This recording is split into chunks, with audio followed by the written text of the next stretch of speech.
Everybody, and welcome to HD Radio Sound Space Sundays. We are Stryker and Klein, your morning host from KROQ, and we see her on Zoom. There she is, the one and only Bishop Briggs. Yay! Thank you so much. Okay, first of all, I want to talk about the background behind you. I can see what it is, but I can't make out everything. What's behind you?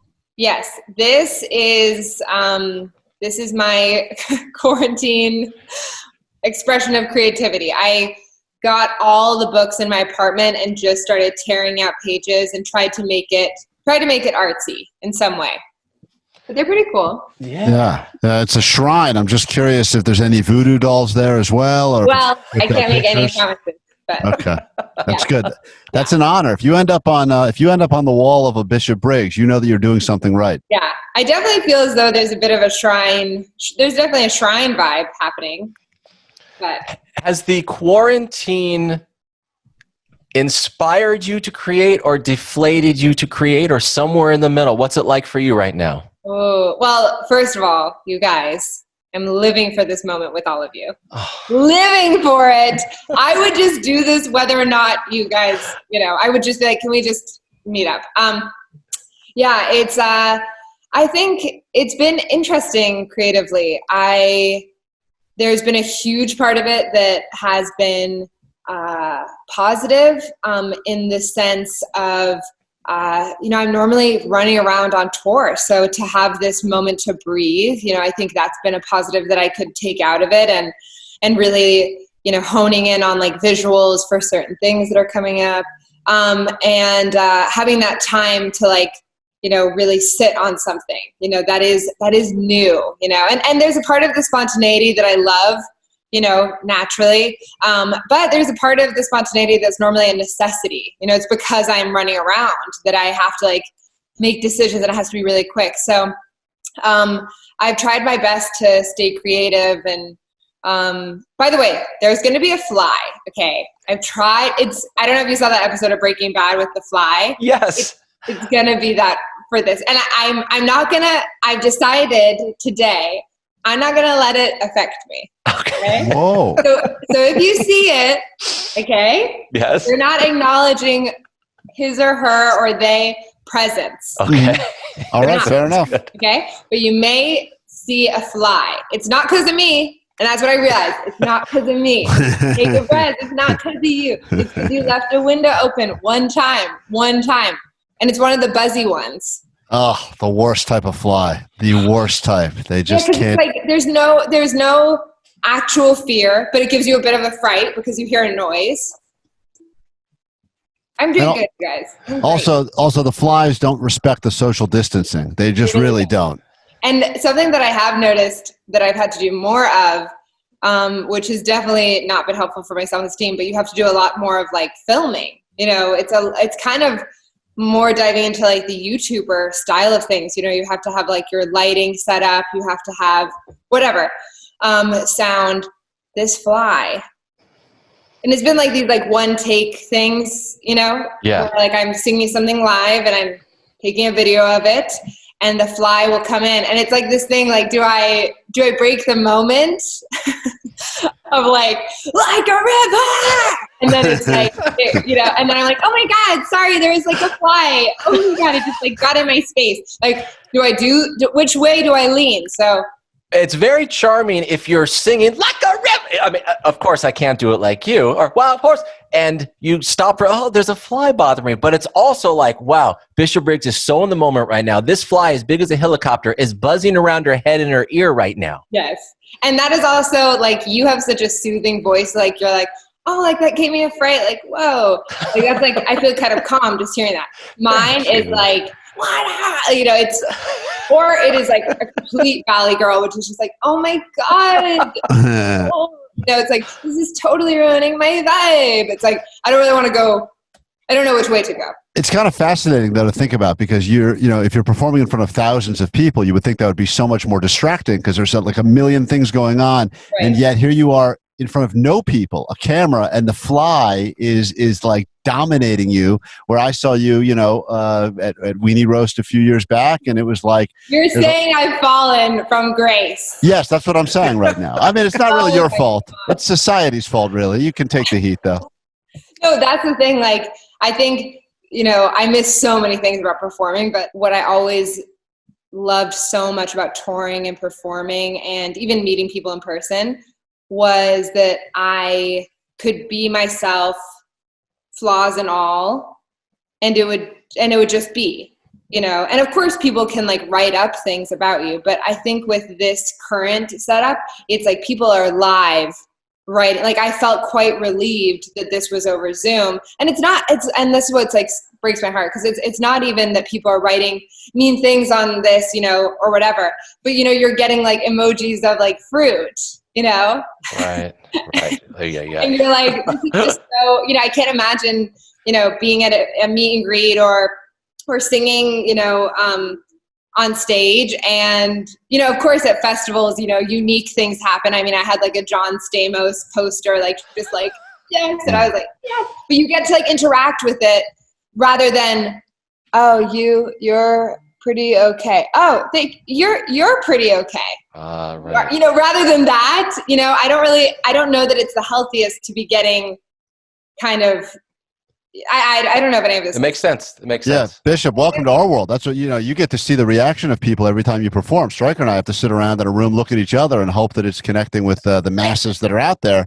And now it's like all of you that have had the crowd staring back at you, holding lighters up, crowd surfing, etc. I mean, all activities that we don't know if we'll ever get again. Yeah. Would you be opposed to performing in front of a drive-in crowd if that is the future of live events where people are in their cars? Would you do that? I would love that. I mean, the thing is, like, there is a bubble to what you guys do.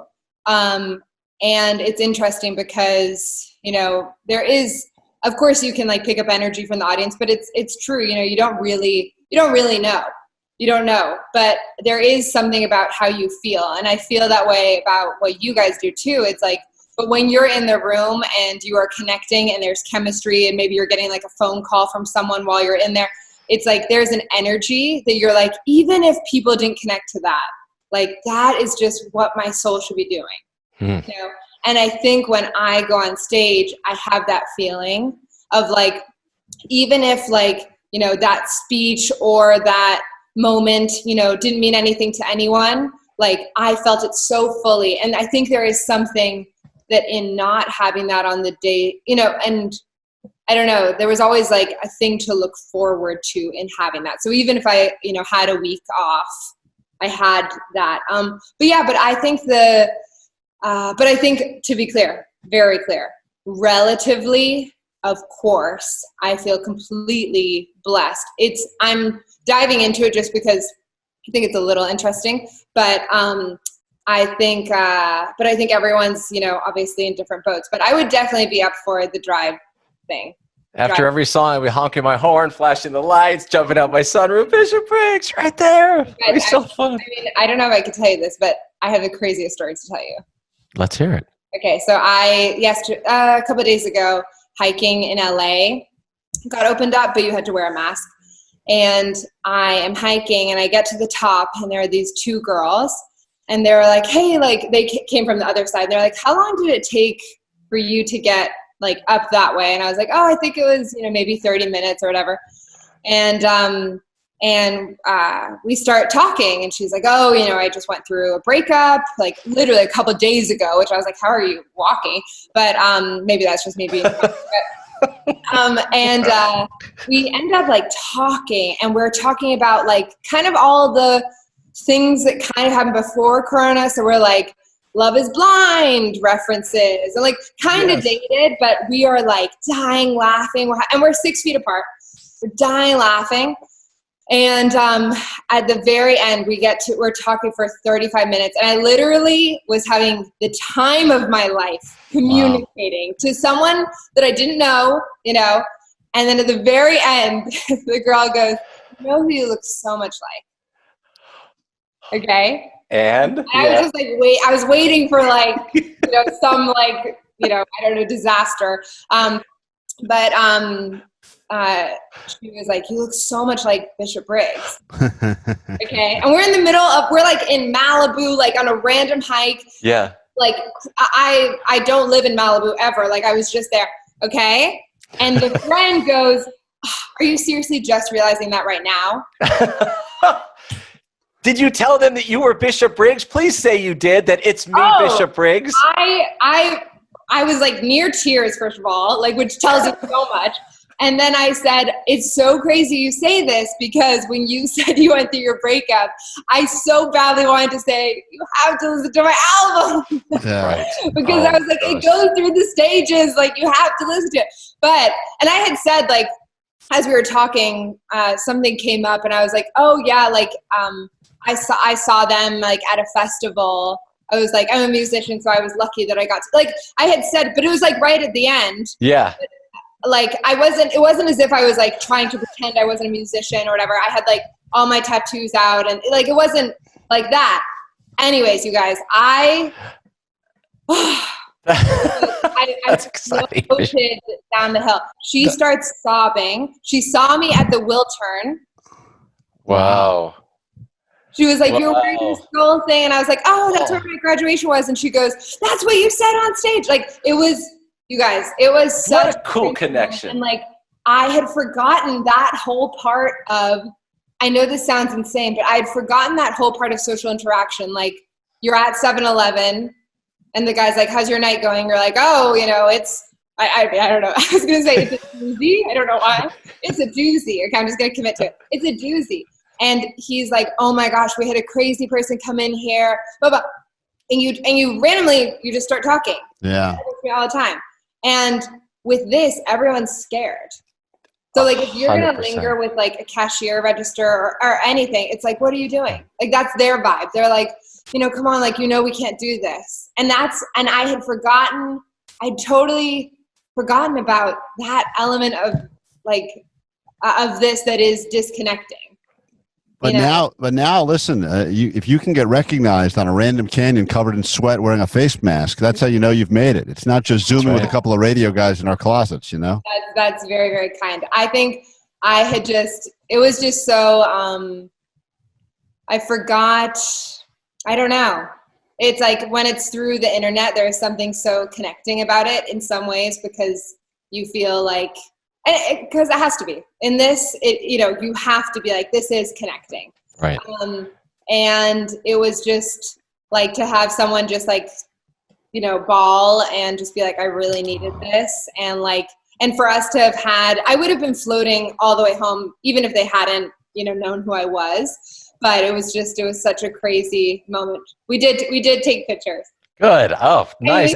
We were wearing our masks, of course, and we were like, but just for like a little memory. But you should know, and we're about to get to your performance from August 10th, 2018, but you should know the reason why your songs that you created early on and the ones till now still resonate is because they're authentic and they mean something, which is why people recognize you and are so excited to see you, because it's real and authentic and not some like, people know what you are and what you're about, what you've gone through, and that's why they like you so much. Church of Scars came out on 4/20/2018. Champion came out November 8th, and we go to this performance from August 10th, 2018. First, though, we're going to throw at you our Quarantine 10 questions, somewhat rapid fire. Klein, go first. Bishop Briggs, what's your favorite river? The one that I shot the music video in, which was by UCLA, and it did have flies, but it brings nostalgic feelings for me. That's correct. Stryker. Do you still love tracksuits, and how many do you have? I do. They have not supported my weight gain. I now. Okay. Correct. That's correct. What is the Wi-Fi password you're currently using? Oh, something like, it's something really random, like Happy Nest. It wasn't my choice. That's correct. Oh, sorry. My old window, like my old Wi-Fi like username when I was in charge of it was, can I play Sims now?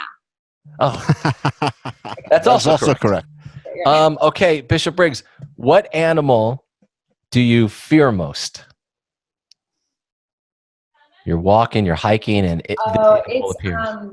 Raccoon. Raccoon. It doesn't click for me. There's something off. And I don't know if it's the little hands that do the begging. I don't know. Or whatever, however you do it. It's off. Something's off. Bishop, tattoos or tofu? Tattoos. And the last one I have for you, and that is correct, by the way. You are 9 for 9. What is your favorite ice cream flavor? Oh, I love cookies and cream. Incorrect. We were looking for mint chocolate chip. I'm sorry. Almost a perfect score. Bono from U2 still has the record in the quarantine, but nice try, Bishop. Nice try. Oh gosh! And fair warning, you guys. I did this because I love you, but fair warning to anyone listening. I was very sick during this performance. I couldn't even sing before I walked out. Oh man, I don't know if you said that on stage, but it is such a great performance. I don't remember. Wow, you were really sick. No, it was so good. That's very kind. Okay, great. It was remarkable. In fact, I remember you warning you were going to get into your song "My Baby," and you were giving a warning because there's some profanity in the song, and I feel a little guilty, But I remember it was a really cute, very vulnerable moment. And I remember it live, and I can't wait to share it with everyone again right now. Yay. Thank you, guys. All right. And everybody, of course, check out Friends with the Asterisk with Maxwell and Connor, Moby Rich and Bishop Briggs. That's a great song, Friends. And it is great to see you. And here is Bishop Briggs' performance on our HD Radio Sound Space Sundays. Bye, Bishop Briggs.